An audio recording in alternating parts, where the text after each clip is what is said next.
Hello and welcome to Power Reflections, a proud member of the Doof Network, where we reflect on Wildbow's most unfinished work as it releases. I'm Ruben Morehouse. And I'm Elliot Diebold. And hello, Elliot Diebold. How are Hello, you? Ruben Morehouse. I'm good, thanks. How are you? Yeah, I'm good. We're coming at you Conversation. live in the Discord. It's very natural. It's very natural here. Yeah, we're here. Let's record an episode, man.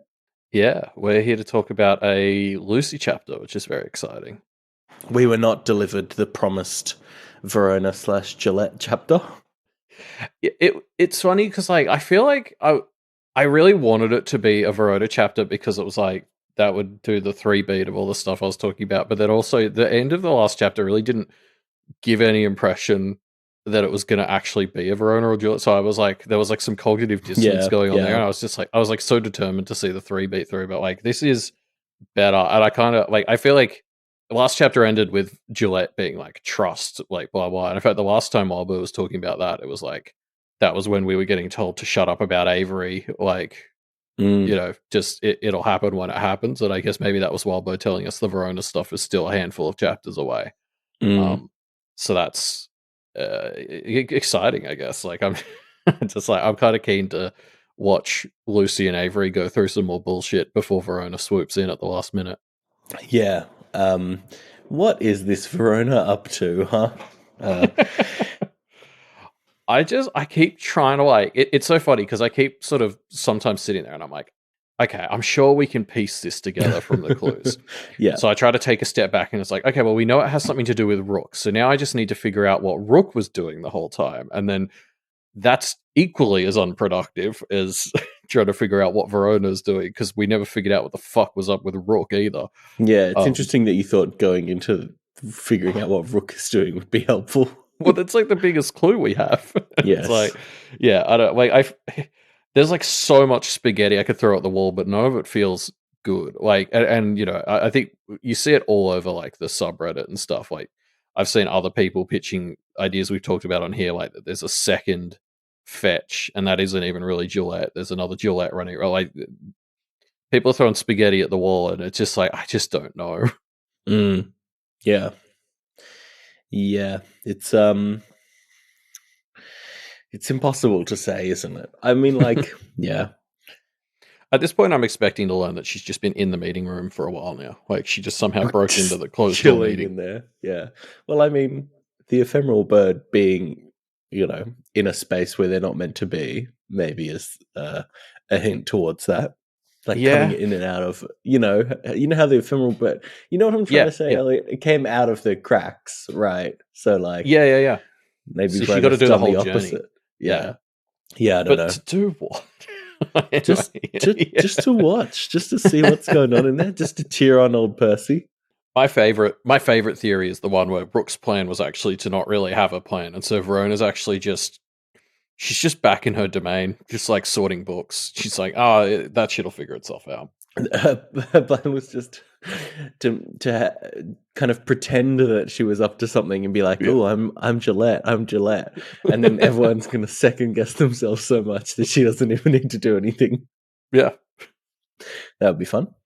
Yeah, I mean, we'll see. But Verona's not here. We don't care about Verona right now. We're talking about Lucy and a little bit Avery, but no Verona.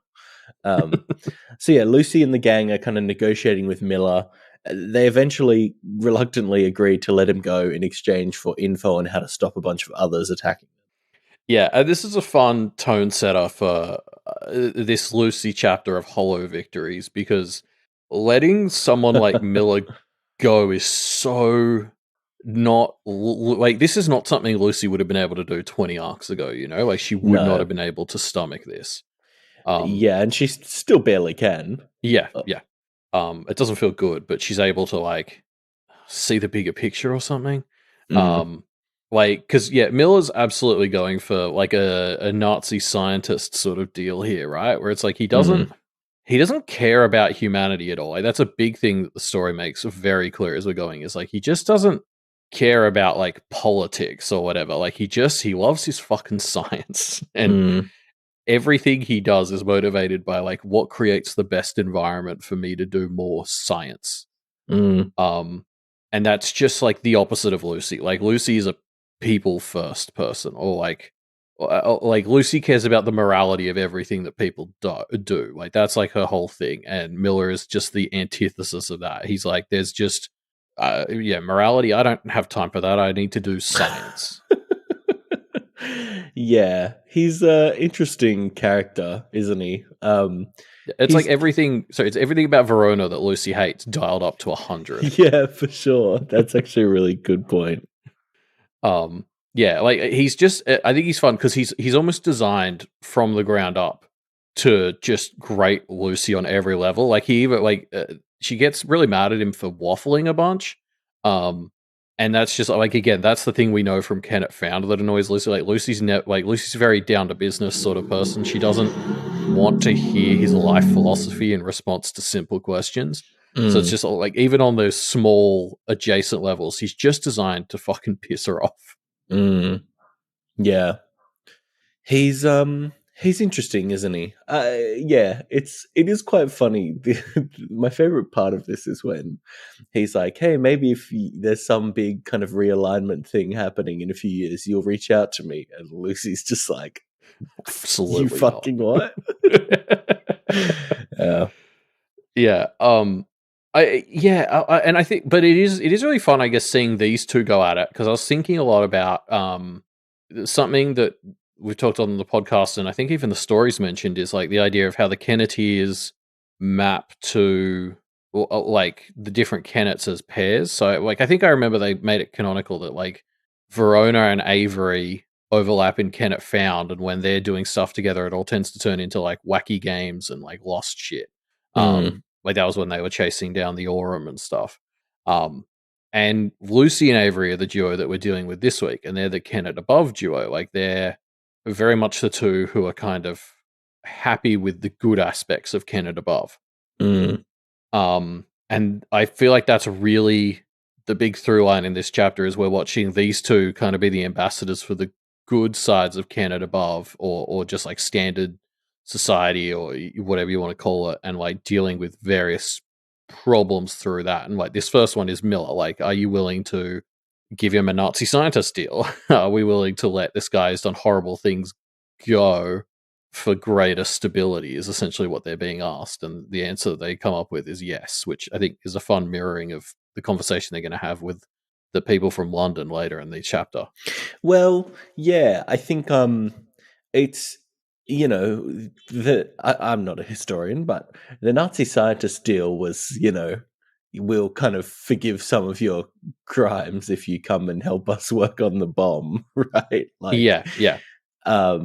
So it's not quite the same, because this one is, we'll not hunt you down for your crimes immediately if you help us prevent some of these crimes from taking fruition. Like, you know, it is a nicer deal, I guess, that I don't think Lucy would take the, you know, if Miller said, "Hey, I'll come join your team and I'll make you a weapon that you can use," I don't think Lucy would have taken that deal. Yeah, I'm the furthest thing from a historian as well, but I get, like, I don't know, it has that same sort of vibes, and like I guess it's the idea of amnesty without any actual like consequence, just because you're useful. I guess is the link in my head, and then there's just the scientist angle on top of that. Like, is where that connection. Yeah, like, because what he's going for here is, like what I would describe as a very like a Kennet above problem, which is this idea of, do we just let someone go because they're useful? Like, you know, like this is the sort of problem that really comes up, I think, the most in Kennet above, is like amnesty, and that sort of thing just feels like a Kennet above issue. It's like, yeah, like it's a problem that's best suited for Lucy and Avery, the idea of like, do we let this guy go essentially without any consequences just because he's in a good position to help us? Yeah. I really think it's interesting that the augurs say that things break even if Miller's let go. You know what I mean? Like, yeah, him giving them the info on how to stop this tide of others is not enough to help things. I mean, I guess we're talking long term here, but things seem to go pretty badly for Seth and the gang in the immediate term here, and that's because of. I mean, Seth is is Seth dead now? Like, Seth's fucked, right? Because I of got the this. impression Seth and Griffin died. Yes, me too. But that's this impression I got on my first read, but on my second read, I couldn't like It's figure out not exactly why I confirmed. thought that. Yeah, but yes, and they get attacked by some of these others that are no longer fully being targeted, right? Like, so it's very directly Seth dies because of this. Yeah. So I don't know what augury he's doing, but by my calculations, things haven't broken even yet. I guess he wasn't thinking enough about himself, and he was just asking for the side as a whole. Yeah. Seth, you're too He's too non-selfish. selfless. Yeah. Selfless. That's the He one. was such a good dude. Yeah, I don't. Yeah, I was thinking the same thing. I was a bit like, so okay. I mean, is this accounting for whatever the Orum's got up his sleeve or something? Because they said things break even slightly slanting towards their side. And I was like, from where I'm sitting at the end of the chapter, it seems pretty slanted against their team. So either Charles has more shit that we're not aware of, or it's the Aurum, or for some reason the augury was just shit.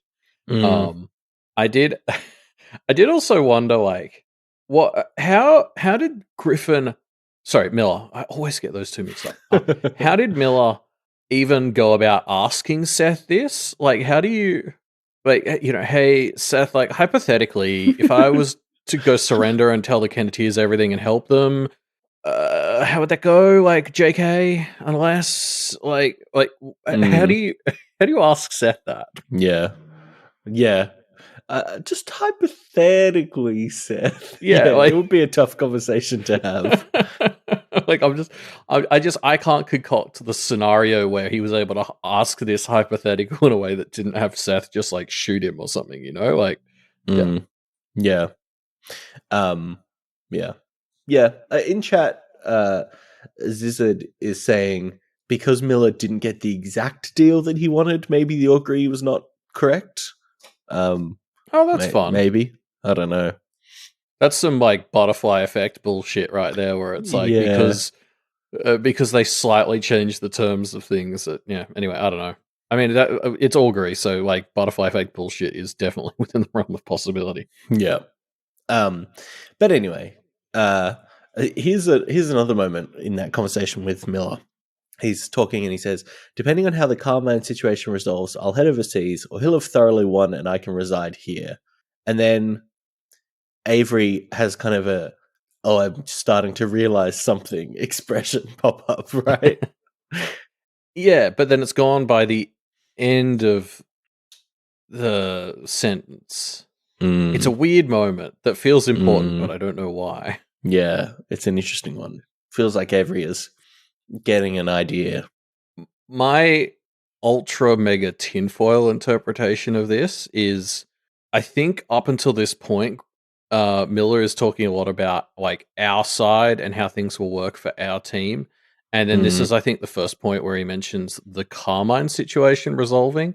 So my ultra mega tinfoil idea is that actually he's on the Aurum side who's about to betray the Carmine. And that's why it all balances out. Yeah. But this is very unsubstantiated tinfoil. This is old fashioned Russell-y tinfoil. It's probably way more likely that Avery would just like thought it was noteworthy that he like would head overseas or something, because she's so much about like networks and connections. The idea of somebody just like yeeting themselves overseas with like randomly on a whim just doesn't make sense to her. Yeah, maybe that's what it is. I mean, she effectively did the version of that by moving to Thunder Bay. Yeah, well, that's the thing. She's always been like about travel and stuff, but like I don't know. It at the same time, it feels very different to Avery to just like start your life somewhere different with no connections. Like she travels, but she's always coming home. Like Avery was never somebody to just go live somewhere else. She travels and comes back, I guess. Yeah, true. I don't know. Or the other idea I had was she did think he was trying to offer help with the promenade for a while before he kind of just had to start ignoring her because she wasn't getting his grand speech about changing the universe.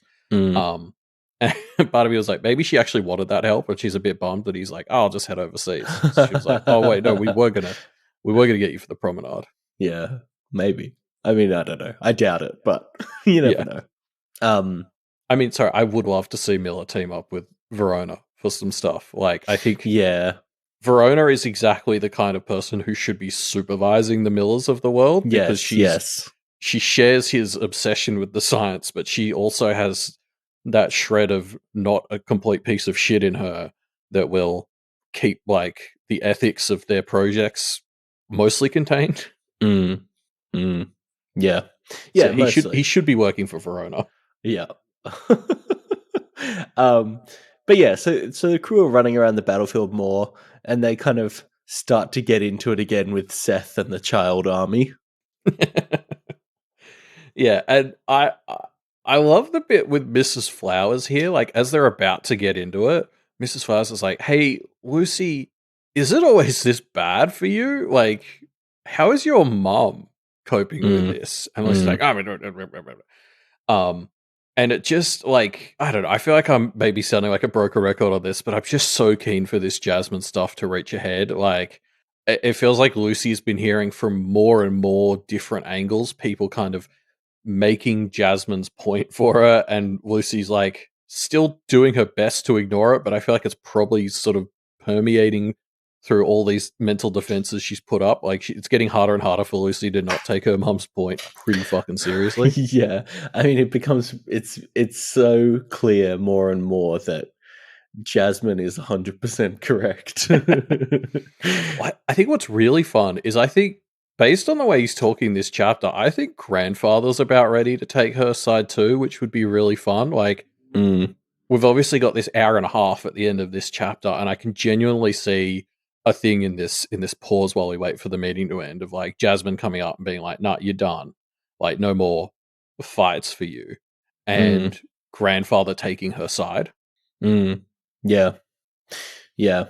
Like, and I know, I think that would be really fun. Like, that would probably be the moment that would like hit Lucy the hardest, with somebody else taking Jasmine's side, because Grandfather's meant to be, well, you know, he's a soft familiar at this point, and like I think, Yes.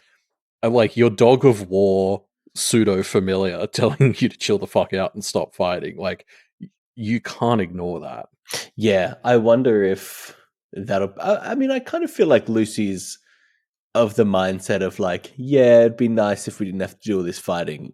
Oh yeah, Like, Lucy's already kind of in her mind on Jasmine's side, just she can't stop yet. You know what I mean? So I don't know yeah, if there's anything that can break through, because Lucy's response is always going to be, yeah, I agree. And I wish I didn't have to do this, you know? yeah, exactly. But like, at what point do the rest of the people in your life have to be like, "You've done your part"? I don't know. Like, yeah, Mm, yeah, we'll see. We'll see. I don't know. yeah. Like, because that is sort of the limbo that this conversation has been stuck in for arcs and arcs now, as Jasmine keeps being like, "No," and Lucy keeps being like, "Well, yeah, but I have to." Mm, And I'm interested to see if that breaks at any point. yeah. Yeah. Um, cool move by Seth doing this flashbang. I liked it. Yeah. Like, fun weaponized augury. Yeah, it just was like aesthetically very cool, I think. Like, you know, putting your hands up to your eyes and going pew, and then kind of flashbangs your opponents. It's just kind of neat. Yeah, I agree. Yeah, it was fun, wasn't it? I mean, there's a lot of like cool stuff going on in this chapter as well. Like, the whole what the Titan is doing to the battlefield is very fun. Like, the whole place is becoming like just statically, ambiently charged with elemental power in Mm, this very hostile to life sort of way. It's incredibly fun. mm, Um, I love the moment where Lucy tries to use that like time slowing effect from the watch, and it's changed now because of the way the storm has changed. It's like now way more intense, but very short. Like, as this place is becoming more elemental, the elementally fueled effects are becoming more elemental, and they're very short and intense. And it's like it changes how she has to use it. It's yeah. mm. I know. I don't Yeah. feel like we have many things in our notes about just how cool the setting and the fighting is in this chapter, but it's very good. Mm. Yeah. Um, hey, top tier moment by Gillette when Seth, when Gillette says to Seth, "Is there an original bone in your body?" Seth says, "Is there a bone in your body, Fetch?" And Gillette's response is, "You'd be surprised how much bone gets in this body." So good. Oh, Gillette, you're a champion. Hey, also, this is at the point. This conversation is because Seth is like threatening to hunt down and murder any deserters from the gang. Um, it's crazy. I mean, Seth truly has no, there's no bar he won't stoop down to. Yeah, well, especially because like he's essentially the leader of this group now, right? Like this is the chapter where I think we really see him as the leader of all of them who are still together, and he's not my idea of a good leader, I guess. Mm. Um, the thought that jumped into my head, reading your notes about how he's like, telling these abused children they can't defect and all that. Mm. Um, even Alexander was better than that. Like I'm thinking, wasn't Alexander's whole thing when he foresaw Seth that he was just making his apprentices choose sides and actually letting them choose? And the whole thing with Seth was because Seth refused to choose a side, he got forsworn. Like, have I misremembered that? Or like, I feel like it was the thing where Alexander was like, you know, Mm. I'd rather you choose Bristow's side than sit on the fence. Mm. Um, so even Alexander was willing to let people defect. He wasn't happy about it, but like Seth's forswearance, like he was getting punished for trying to sit on the fence, and now he's like even worse than that. Like he's just like he didn't learn his lesson at all. He's now hardline. People need to be on my side. Mm. Yeah. Yeah. Uh, Seth is shit. I think there's no Well, other option. was Was shit. Oh well, yeah. Hopefully. I'm assuming him and Griffin are dead. That just feels yeah. Anyway, Yeah, I hope so. I hope so. yeah. Um, but yeah, so Kira is trying to get through to Cameron, and it basically starts to convince her that she can live the life she wants if she just cuts out her soul and originality and brain. So, which is, I mean, as you're saying it, it's like a perfect idea. I'm surprised we didn't think of it. It's so obvious.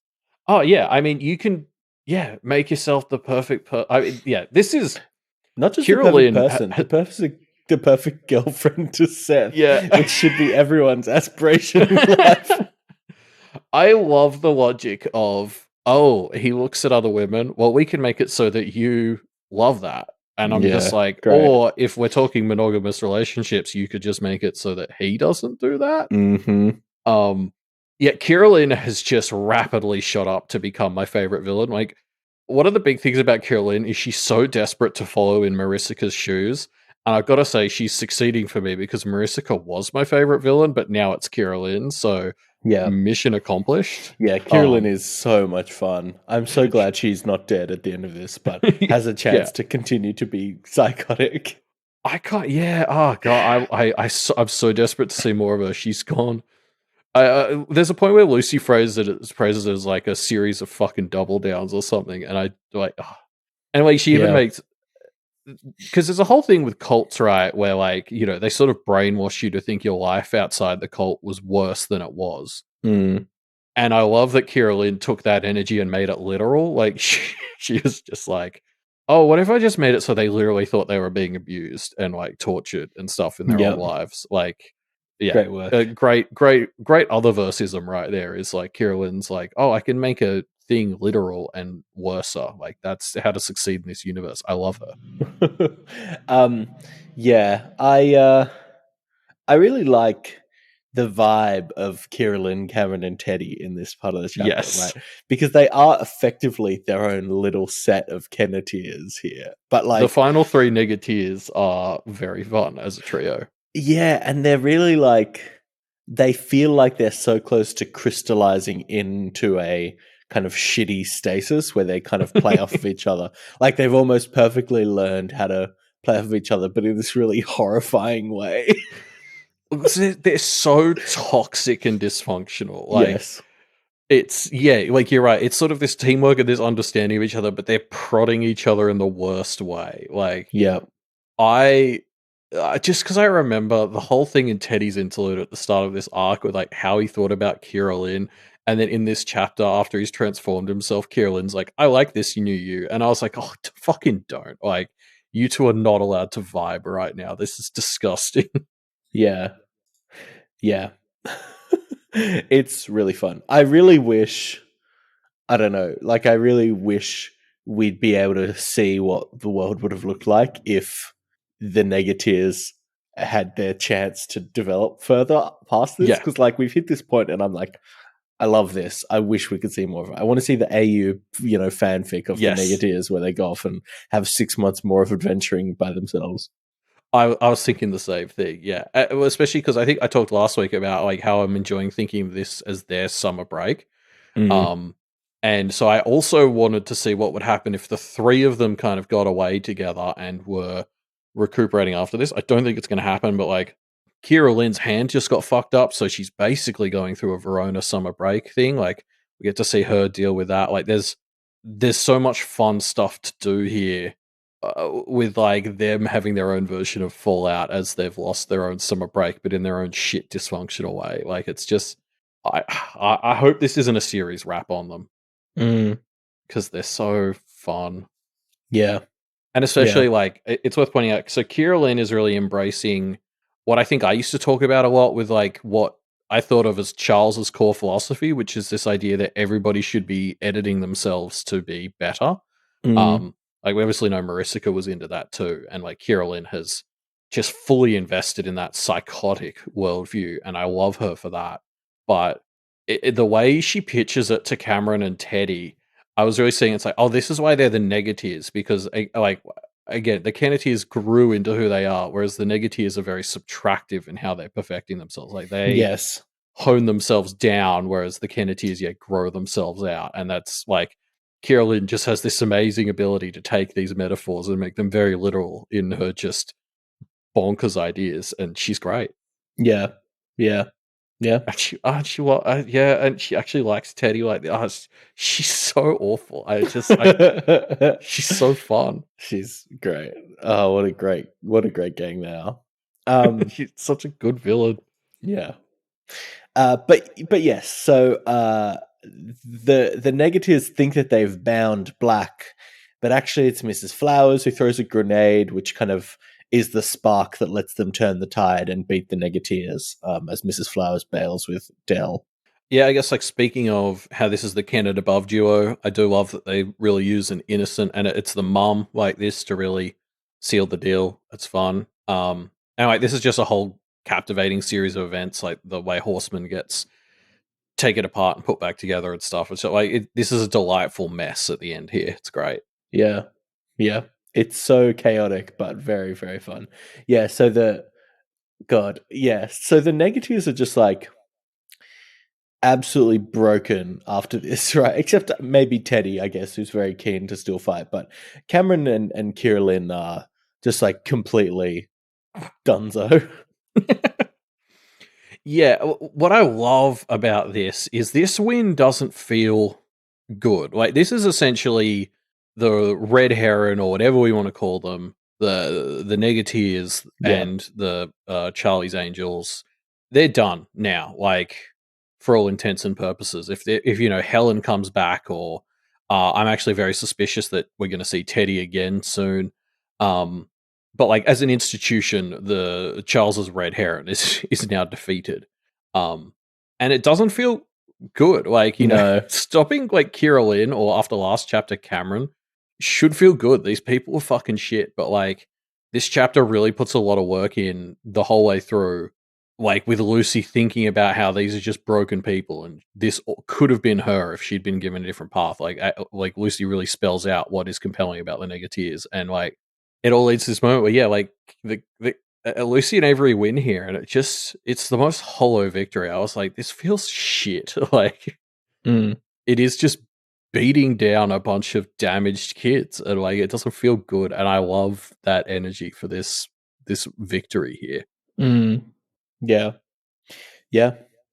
It's really, yeah, it feels grimy, right? Yeah, like it just.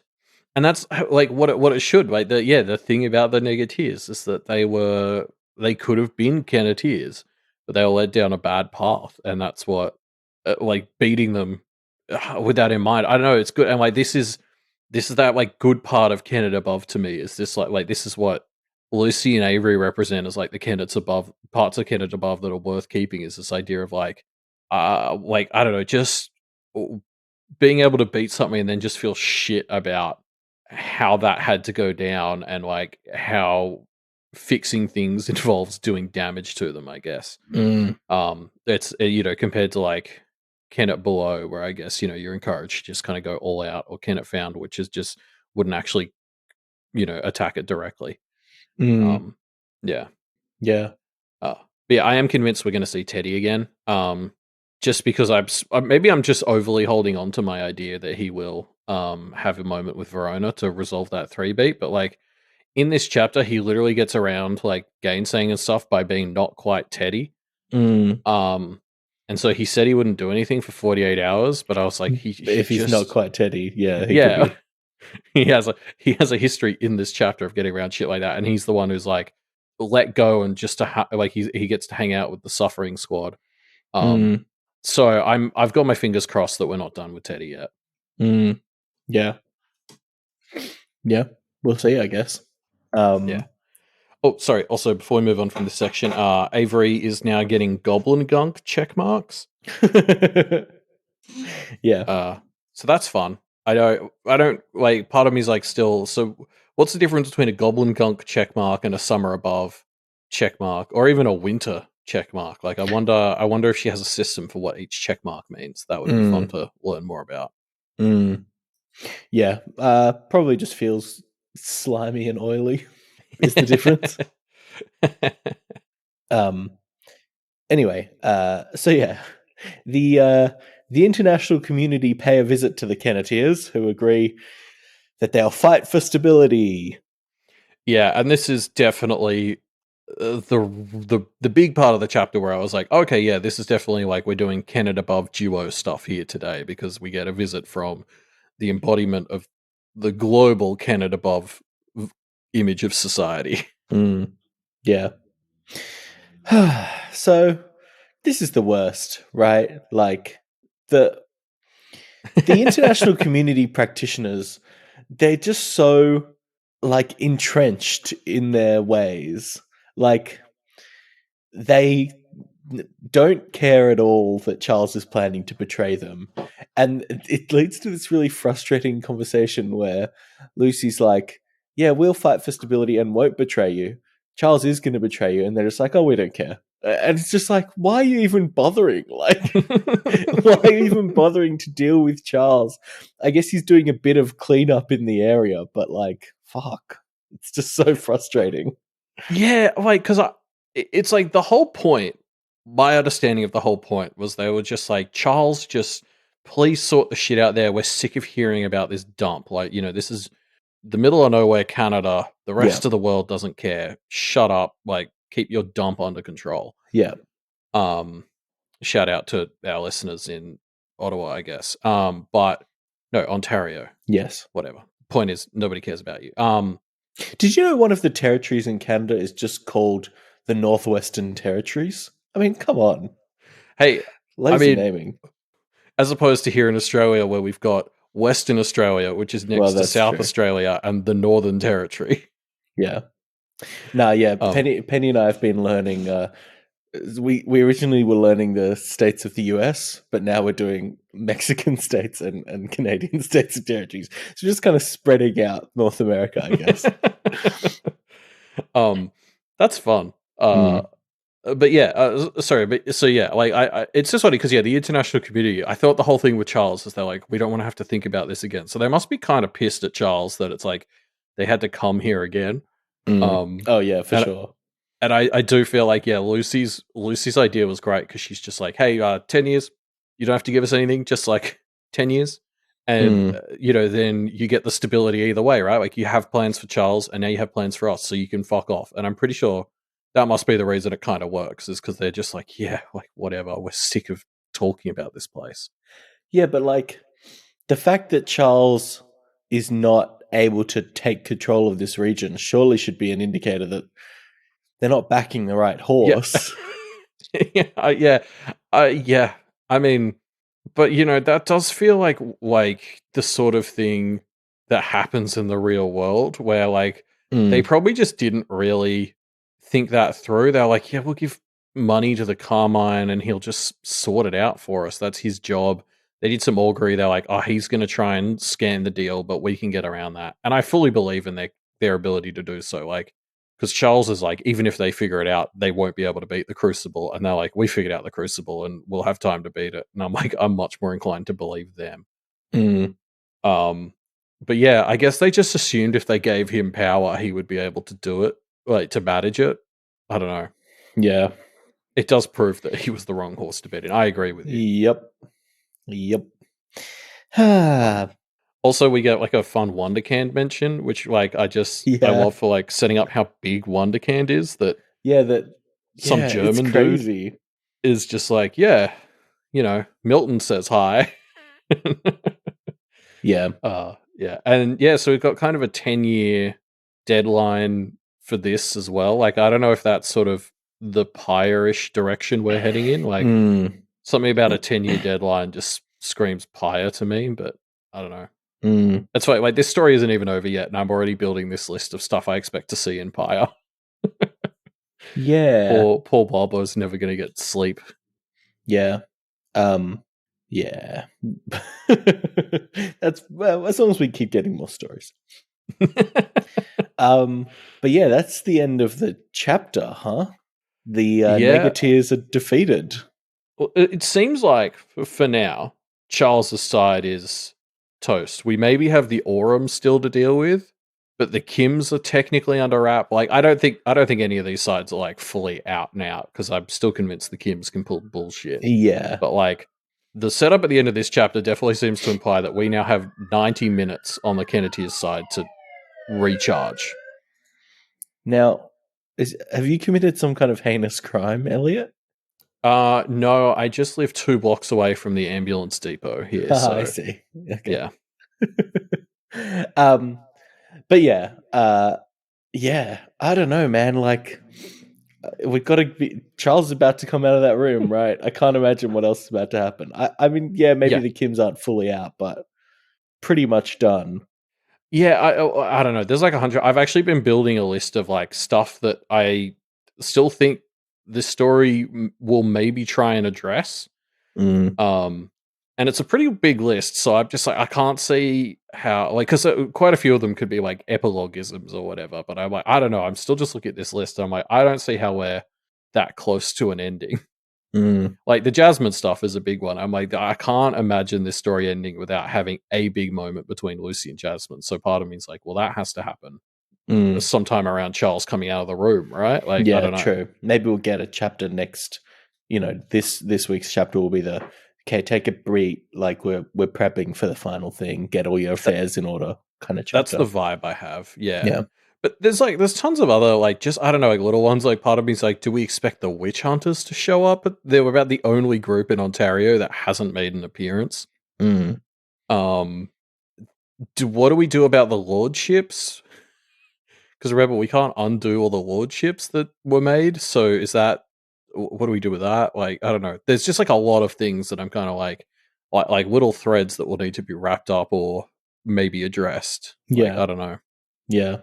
We'll have to see, I suppose. Plus Verona.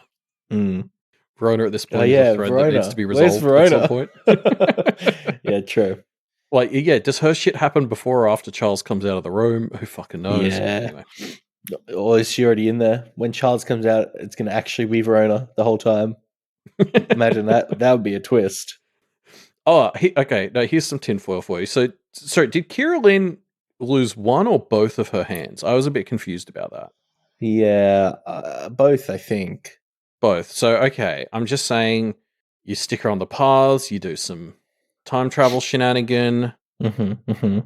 One lost off screen. Okay. Well, I'm just saying Kira Lynn could grow up into Miss. You can't prove that doesn't happen. Oh, I see. So you're saying she needs to use the black branch a few more times, blow up her other hand and her face. I guess. Yeah. Oh, maybe she loses that on the path when the time travel shenanigans go. I'm just that's a hell of a rehabilitation story. You'll love to see it. Yeah. Wow. What a twist that would be. Is that your prediction this week, Elliot? Yeah, sure. That's my bold and specific prediction. Yeah, nice. Kira Lynn will grow up into Miss through time travel shenanigans. But yes, yeah, she starts gripping the black branch in her teeth. Fucking just like the Black Knight from Holy Grail. Like it's a flesh wound. Yeah. But anyway, so so that's the end of the chapter for this week. But we've got, of course, our predictions. Now, Elliot, you've already said your prediction, which is that Kira Lynn is Miss. Yeah, what's yours? So I didn't pull out a prediction this week, but instead I just pulled out.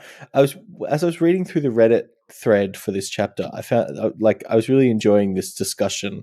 Started by Drake Blood 4, but then there was a lot of back and forth in the comments on it.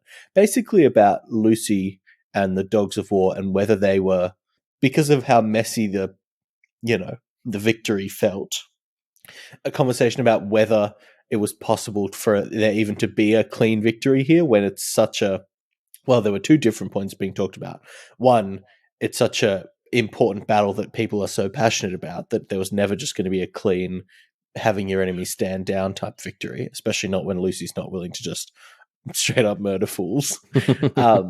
And two, because the Dogs of War and kind of Lucy by association are representative of like modern warfare, which is just kind of inherently much messier and dirtier conceptually. Yeah.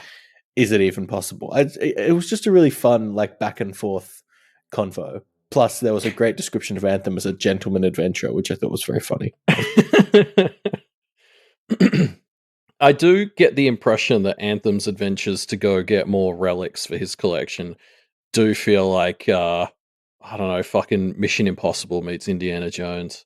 Yeah, I think the interesting thing with these Dogs of War in particular, because I agree, I think like the chapter actually sort of explicitly brings up like grandfather's views on war and Lucy reckoning with those in this hollow victory over the Negateers.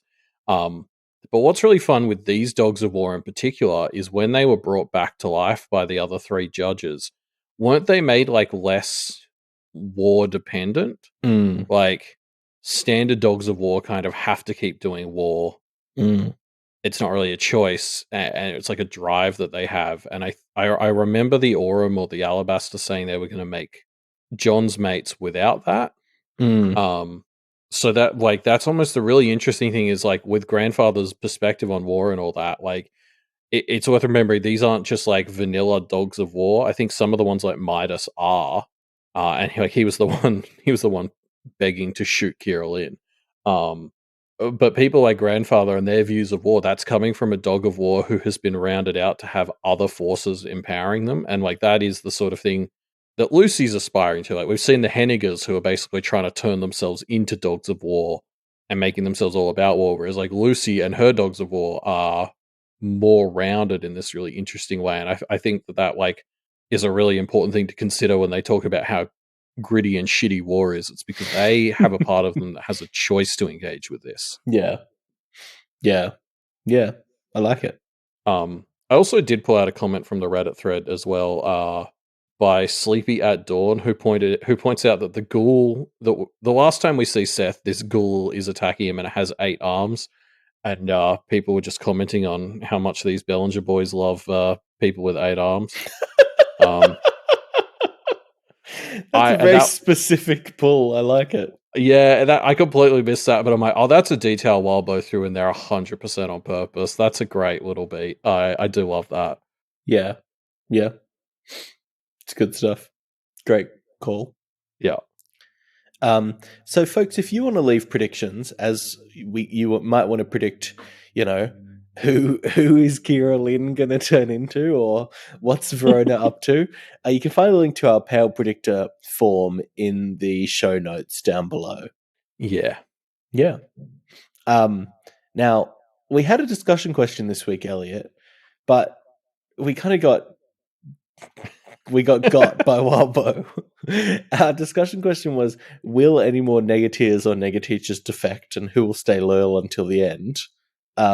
Which I guess people still could have predicted, but they only had about a day to do it before the chapter came out. We did get one answer from Hobo Demon saying, wait, hold on.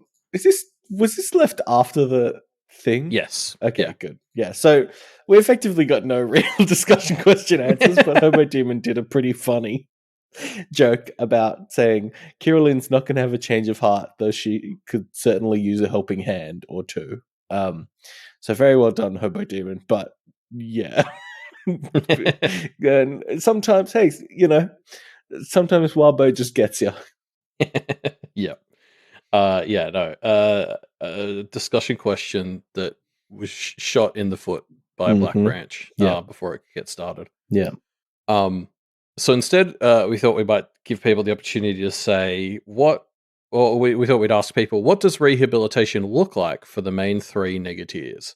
Yeah. Because I also think I think all three of them are in pretty different places. Like Cameron sounded borderline suicidal, or like self-suicidal at the end of this chapter. Like people like when Lucy was like, "It wouldn't be you feeling anymore." Cameron was like, "That sounds nice," and I'm like, "Okay, that what you said does not sound nice." And now she's sleeping beautying. Kirylyn, has been temporarily disarmed, but like obviously is still kind of crazy. And Teddy's not quite down and out yet. So what do people think rehabilitation looks like for each of these three?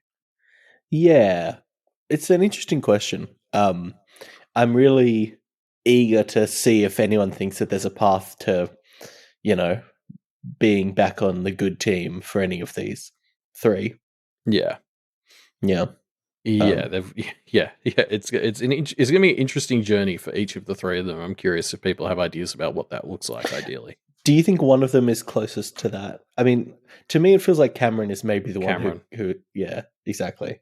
Yeah, I mean, what's fun about them? Like, I think I very much have been leaning on these primary mappings for each Negateer to a Canneteer of like, Cameron to Avery, Kirylyn to Lucy, and Teddy to Verona. But what's always been fun about them is they don't quite map like one to one, and like Cameron, I think is interesting because it kind of feels like Verona might be the one who's most able to help her right now. Because that kind of I don't know, Cameron being in that position where she's like, oh, I could just stop having myself and not have to feel things anymore. That feels like a problem that Verona is equipped to help someone work through because she's pretty much been there herself. So yeah, like I don't know, like there's a lot of fun overlap there with the three of them, and that's part of what makes it so fun to think about how they get better is they don't like Kirylyn can't just follow Lucy's footsteps because she's a different person. Yeah. I think we'll have to see, I suppose. So leave your answers to that, to the discussion question in the discussion thread in the show notes down below, and let us know who you think is gonna come join the good team. Well, the real question is, what does rehabilitation look like for the main three Negateers? So it doesn't have to be about who's going to join the good team, but that's what I'm interested in. Well, that's the ultimate rehabilitation, right? Yeah. Yeah, you can also follow us where we post daily Twitter memes on the social media network that we all know as X. Yep. Every single day we have a fresh and hot new X posted on X. So a zeet, if you will. I don't know what. No, it's just I think just an X is what our Lord and Savior, Mr. Musk, is telling us that it's meant to be. So yeah, we will post a new X every single day on X. So come and check out those X's, X them, re-X them, and enjoy them. I mean, if any of our obviously we're really dating this episode by copying the name change, but like just putting it out there. If anybody listening to this has like a Blue Sky invite, because that still requires invites, hit us up. I'd love that. Yeah, that'd be fun. Anyway, I think I don't know. I like Twitter's been a hellscape for a long while now. I think it's finally time for us to jump ship. It's happening. Shit. Yeah. If you want to go to a much nicer social media that's got great things on it, the social media to go to is the comment section of the Duff Media website, duffmedia.com. Yeah, post about your day. Wait, did we turn off comments? Did we? Yeah, we did. Oh, okay. Well, I mean, there's YouTube comments on our YouTube episodes. Social media. Yeah. What post about your day in the YouTube comments on our episodes. Or send us a vlog. Yeah. if you want to support our network, you can go to patreon.com/Doof Media. Now, Patreon also has a comment section, so you could use that as your social media of choice if you want. Yeah, that's technically true. Mm-hmm. I mean, it's a better alternative than X, I'd argue. And I just think it'll be really funny if, like, you know, Scott posts an episode of Kingslingers on Patreon, and then the comments under it are like, "Hey guys, today I went to the shops and I bought myself a watermelon. How's your day?" Question mark. Scott will just be like, "What the fuck is going on here?" So do that. It'll be very funny. Yeah, and don't forget about Wildbow's Patreon as well. Don't send him inane comments. No, just send that's him just for money. Scott. Yeah. But yeah, thanks for joining us, folks. And of course, as we say every week, hey, baby, you make me feel like a boogeyman. Because after I'm spent, I'll be right back for another round.